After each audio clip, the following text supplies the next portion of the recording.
Hey everyone, welcome to another episode. I'm a huge Stephen King fan. I love the horror genre, and especially his book because they represent a lot of like daily life things that he gives a pretty dark twist, which I personally quite like.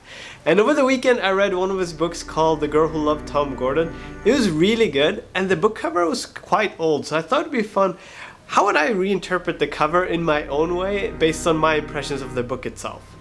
And I thought it would be a really fun exercise. Try and share this, how I would approach it, and just my thought process as I worked through the whole thing. And jump into it, shall we?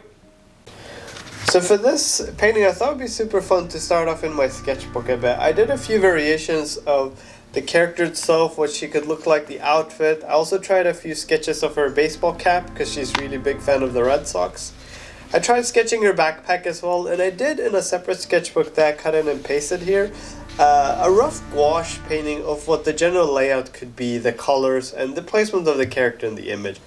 And it was pretty fun just working traditionally before I would start digital. And the story itself behind the book, which I thought was super interesting, I was so inspired by it, that's why I wanted to do the painting in the first place, was it's about a girl named Trisha who is out on a hike with her brother and mother who fights a lot. They fight so much she decides to lag behind to try and avoid hearing all the fighting.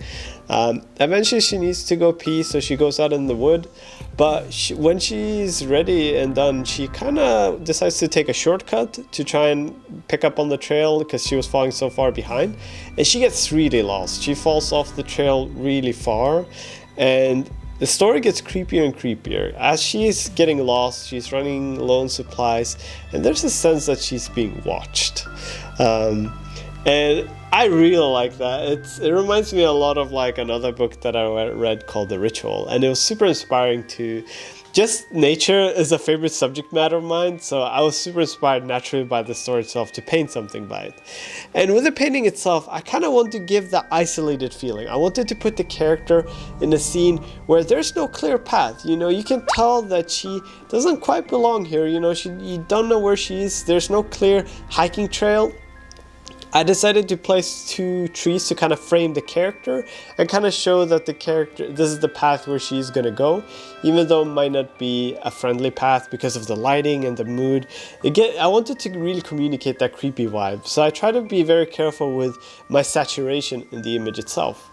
And I started off, as you saw earlier, with a lot of high contrast in the back. That's kind of the light seeping through the image, and as I kept going, I kept filling on top of it to try and cover it up and just leave a tiny bit of pieces where the light would seep through.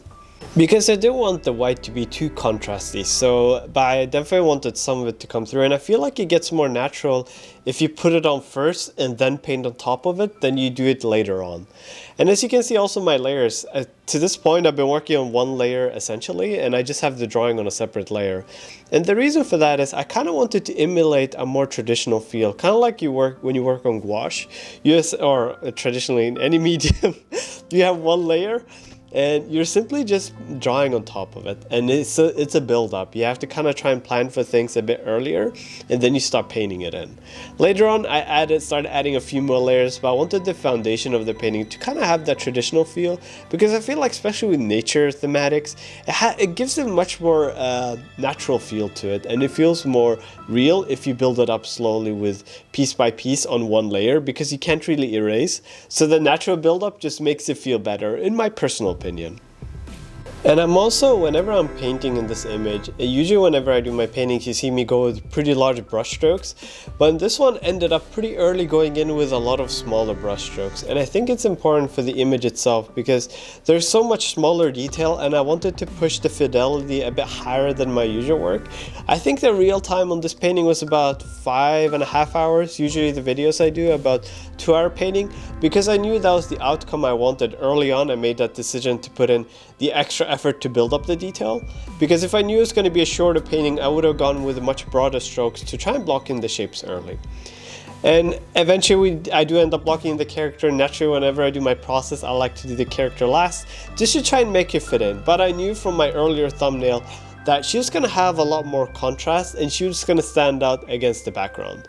But I also wanted to make sure that the colors of the character itself fit in more with the environment. So I ended up adding some more of the, whenever I put a character in a scene like this, I like to color pick from the background itself and use some of those colors in the character by pushing a bit of the values to try and make it feel a bit more natural. And with that, we're getting close to wrap up the painting. I hope you enjoyed this video, and this again was my interpretation of one of Stephen King's book covers.